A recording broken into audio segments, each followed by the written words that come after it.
Hello સોને, હું રાજ PK કેપિટલથી અને અમારી ચેનલ પર પાછા આવવા માટે સ્વાગત છે. ઈપીકે કેપિટલમાં અમે એક જ વસ્તુ પર સંપૂર્ણ ધ્યાન કેન્દ્રિત કરીએ છીએ. અમે પેઢીઓ માટે ધન બનાવીએ છીએ. આજે અમે એક એવા વિષય પર વાત કરવા જઈ રહ્યા છીએ જે લગભગ દરેક માતા પિતા રાત્રે જાગતા રાખે છે. માતા પિતા તરીકે અમે બધા સુંદર માઇલસ્ટોનને ઉજવણી કરીએ છીએ. અમારા બાળકના પ્રથમ પગલાં, તેમના પ્રથમ શબ્દો અને તેમના શાળાના પ્રથમ દિવસે.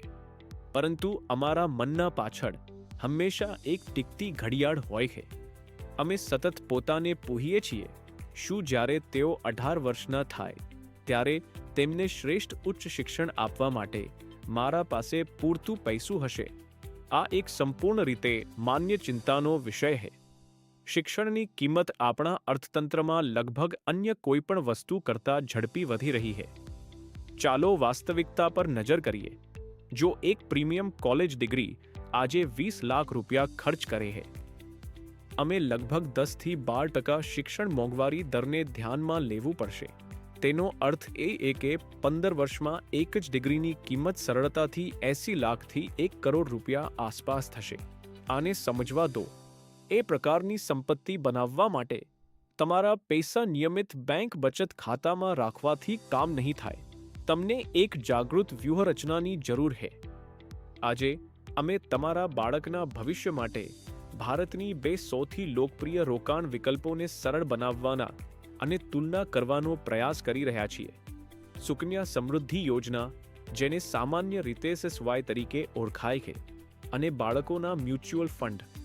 ચાલો તેમને જટિલ નાણાકીય ભાષા વિના તોડીએ, જેથી તમે તમારા પરિવાર માટે યોગ્ય, જાણકારીભરી પસંદગી કરી શકો. ચાલો સુકન્યા સમૃદ્ધિ યોજનાથી શરૂ કરીએ. જો તમારી પાસે 10 વર્ષથી ઓછી ઉંમરની દીકરી છે, તો તમે આ સરકાર દ્વારા સમર્થિત યોજનાના વિશે સાંભળ્યું હશે. તે ખાસ કરીને છોકરીના બાળકના આર્થિક ભવિષ્યને સુરક્ષિત કરવા માટે ડિઝાઇન કરવામાં આવ્યું હતું, અને તે સુરક્ષા પ્રદાન કરવામાં અદ્ભુત કાર્ય કરે છે. SSY પેરેન્ટ્સ માટે એટલું આકર્ષક શું બનાવે છે? સૌપ્રથમ, આ સુરક્ષા છે, કારણ કે તે ભારત સરકાર દ્વારા આપવામાં આવેલી શાસક ગેરંટી દ્વારા સમર્થિત છે. તમારું મૂડી સંપૂર્ણપણે સુરક્ષિત છે. બીજું, વ્યાજ દર. SSY ઐતિહાસિક રીતે ઉપલબ્ધ શ્રેષ્ઠ સ્થિર આવક વ્યાજ દરોમાંથી એક આપે છે, જે હાલમાં 8.2% વાર્ષિક છે. વાર્ષિક રીતે વ્યાજની ગણતરી કરવામાં આવે છે. અને ત્રીજું, તે મોટા કર લાભ સાથે આવે છે. તે મુક્ત મુક્ત મુક્ત અથવા ઈ શ્રેણીમાં આવે છે. આનો અર્થ એ કે તમે જે પૈસા રોકાણ કરો છો, વર્ષમાં 1.5 લાખ રૂપિયા સુધી, તમે કલમ 80C હેઠળ કર છૂટો મેળવો છો. તમે વર્ષોથી કમાવેલ વ્યાજકર મુક્ત છે, અને તમે જે અંતિમ પરિપક્વતા રકમ ઉપાડો છો તે પણ સંપૂર્ણ રીતે કર મુક્ત છે. પરંતુ એક રોકાણકાર તરીકે તમને તેની મર્યાદાઓ સમજવી જોઈએ. તમે તેને માત્ર એક છોકરીના બાળક માટે ખોલી શકો છો. લોકિન સમયગાળો ખૂબ લાંબો છે. ખાતું ખોલવાના તારીખથી 21 વર્ષ પછી પરિપક્વ થાય છે. પરંતુ સૌથી મોટું છુપાયેલું પકડ મોંઘવારી છે. જ્યારે 8.2% એક ઉત્તમ, સુરક્ષિત વળતર છે, ત્યારે આપણે પહેલાં જે ગણિત કર્યું હતું તે યાદ રાખો. શિક્ષણના ખર્ચ 10 થી 12% વધતા રહ્યા છે. આનો અર્થ એ છે કે SSY ખાતામાંનો પૈસો ધીમે ધીમે વધે છે, પરંતુ પ્રવેશ દિવસે આવી પહોંચે ત્યારે તેની વાસ્તવિક ખરીદી શક્તિ હજી પણ વાસ્તવિક કોલેજ ફીથી થોડી ઓછી હોઈ શકે છે.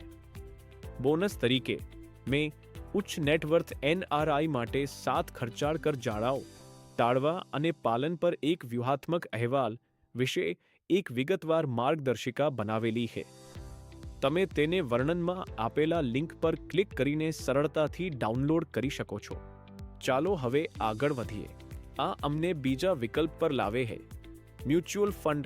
ખાસ કરીને ઇક્વિટી મ્યુચ્યુઅલ ફંડ, જે લાંબા ગાળાના લક્ષ્યો માટે ડિઝાઇન કરવામાં આવ્યા છે, જેમ કે તમારા બાળકનું ભવિષ્ય. ની તુલનામાં મ્યુચ્યુઅલ ફંડ્સ તમારા પૈસાને શેર બજારમાં રોકે છે. ત્યાંના વ્યવસાયોમાં જે ભારતની આર્થિક વૃદ્ધિને આગળ વધારી રહ્યા છે. તમે વિશિષ્ટ બાળકોના ફંડ માટે પસંદ કરી શકો છો જે સામાન્ય રીતે લોકિન સમયગાળા સાથે આવે છે. સત્ય કહું તો આ લોકિન વાસ્તવમાં એક માનસિક લાભ છે. તે શિસ્ત લાવે છે. હવે તમે બજારના જોખમને સ્વીકારવા પર વિચાર કેમ કરવો જોઈએ? એક શબ્દ: વૃદ્ધિ. લાંબા ગાળામાં વિવિધિત ઇક્વિટી મ્યુચ્યુઅલ ફંડોએ લગભગ 12 થી 15% સરેરાશ વાર્ષિક વળતર આપ્યું છે. ચાલો સંયોજનની શક્તિ પર નજર કરીએ.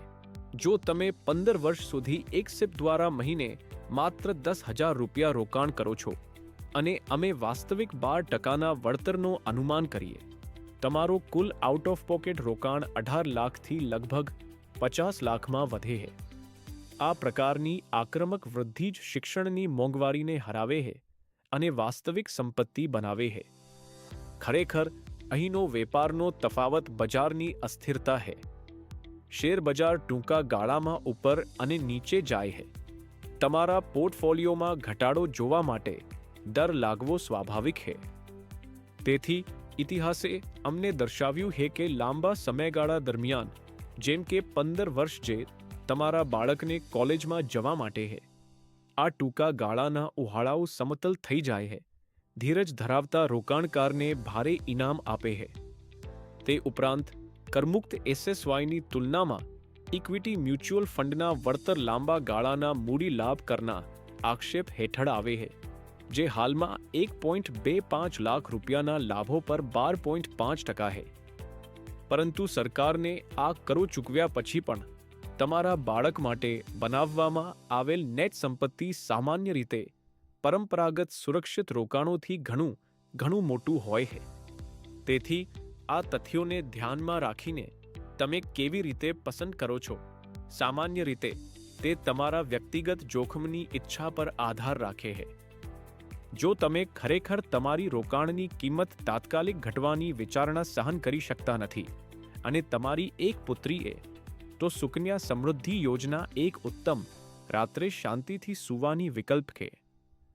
પરંતુ જો તમે મોંઘવારીને તીવ્રતાથી પાછળ છોડવા, એક વિશાળ કોષ બનાવવા અને તમારી પાસે 10 વર્ષથી વધુનો સમયગાળો હોય, તો ઇક્વિટી મ્યુચ્યુઅલ ફંડ સ્પષ્ટ વિજેતા છે. પરંતુ અહીં એક ધન વ્યવસ્થાપન ગુપ્તતા છે, જે અમે ઘણીવાર અમારા ગ્રાહકો સાથે વહેંચીએ છીએ. તમને વાસ્તવમાં માત્ર એક જ પસંદ કરવાની જરૂર નથી. સૌથી સફળ ધન નિર્માણની વ્યૂહરચનાઓ સંતુલન ધરાવે છે. આર્થિક જગતમાં અમે આને સંપત્તિ વિતરણ કહે છે.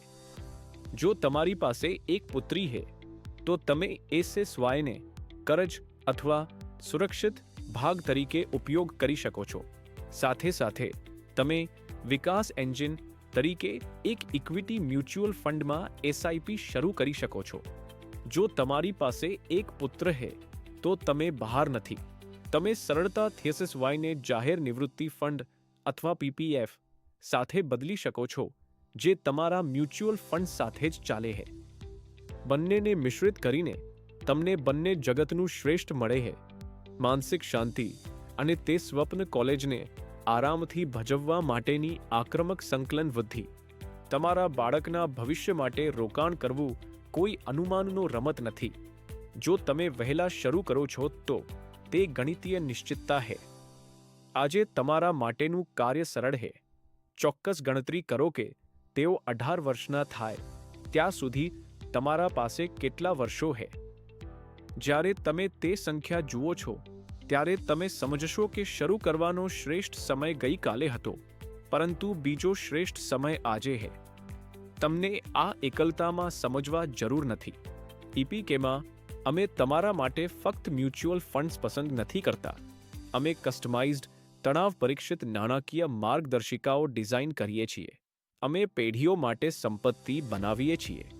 જો તમે વ્યક્તિગત વ્યૂહરચના વિશે જિજ્ઞાસુ છો, તો અમારો સંપર્ક કરો. જોવાનું ખૂબ આભાર.